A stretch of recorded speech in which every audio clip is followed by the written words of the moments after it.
Continuamos. Mire, cada miércoles tenemos el enlace con el señor Francisco Ávila. Hoy es jueves, no fue posible este miércoles, tuvimos ahí un asunto de conexión, pero hoy ya está preparado. Y es un hombre que conoce del tema que vamos a abordar porque es empresario veracruzano, ha sido funcionario nacional en el tema. Señor Ávila, ¿cómo está usted? Muy buenas noches. ¿Cómo ve el manejo de los puertos en el país? Ahora sí, en una excepción el jueves, pero con el gusto de siempre. Así A es. sus órdenes.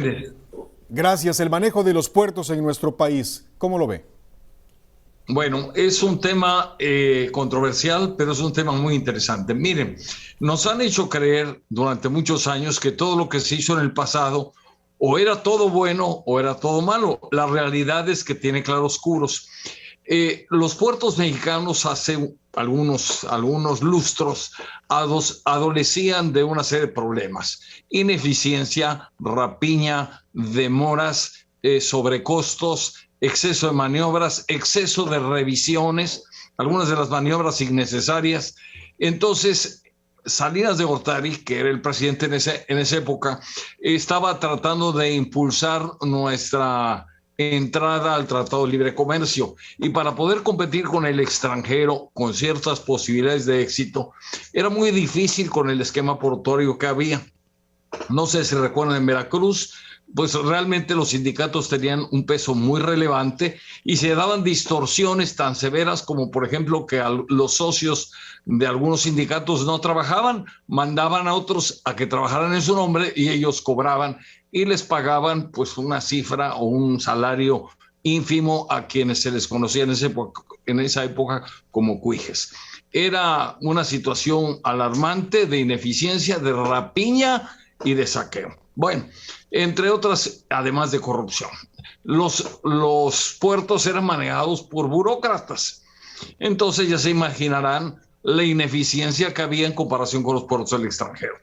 Preocupado por esta situación, Salinas de Gortari determina la creación de las administraciones portuarias integrales, conocidas como las APIs. Estas pasaron a ser, para darme a entender un poco, como una especie de inmobiliarias cuyo accionista único era el gobierno federal, pero tenían estas inmobiliarias, llamémosle así, la posibilidad de ceder parcialmente los derechos que tenían adquiridos, que habían sido otorgados por el mismo gobierno federal. Entonces, mediante licitación pública o mediante alguna convocatoria, fueron delegando ciertas funciones de maniobras, de estiva, de revisión, etcétera, a empresas que se especializaron en ello, de tal manera que hubo competencia y obviamente los recursos que esos puertos generaban se quedaban en el mismo puerto con la obligación de reinvertirse. ¿Qué se logró? Un despegue espectacular. Yo quedé impresionado porque normalmente antes de la famosa requisa y controvertida requisa, todos los recursos iban a dar a México y México los distribuía con un criterio de tipo político. Entonces había poco mantenimiento, había muchas carencias. Me tocó ver en instalaciones en Apiver que estaban las oficinas, por ejemplo, lo que fue el Hospital de Ferrocarriles, las oficinas de nombramientos, y se colaba tanto el agua que habían puesto unos techos de lámina, imagínense el drama, para poder permitirle al personal que trabajara, porque eran chorros de agua los que caían. Un abandono, un descuido tremendo.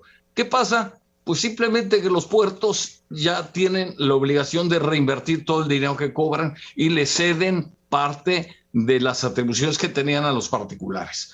Este modelo fue tan exitoso que inclusive se copió en España y seguramente en otros países. No sé de dónde lo trajeron, pero permitió la competencia, permitió pagar mejores salarios, se evitaron los famosos cuijes. Fue una relación laboral más justa dentro de lo posible y dentro de la competencia, y esto hizo que los puertos se pudieran ampliar, se pudieran modernizar, las vías de ferrocarril, los patios interiores, los almacenes. Hubo un boom espectacular en todos los puertos del país.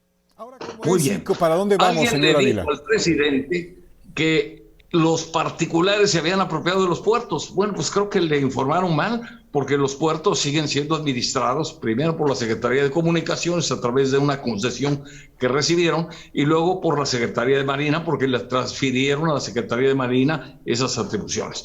Pero si bien ellos son administradores, como una especie de inmobiliaria, cobran por eso renta a las empresas que hacen maniobras o prestan servicios ahí. Cobran renta, pagan impuestos. Muchos puertos tenían pérdidas, ahora tienen utilidades.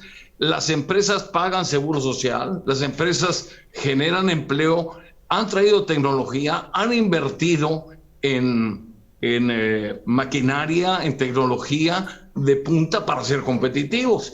Y con los recursos de los puertos se hacen inversiones en infraestructura portuaria. Ok, esto permitió que todo progresara, pero alguien ahora quiere que se regrese al esquema anterior. Y esto es preocupante. Si se da el esquema anterior, iremos no al pasado, sino al antepasado. Como para reflexionar, ese era mi punto de vista. Muchas gracias. Muchas gracias, señor Ávila. Muy buenas noches y ya nos vemos el próximo miércoles.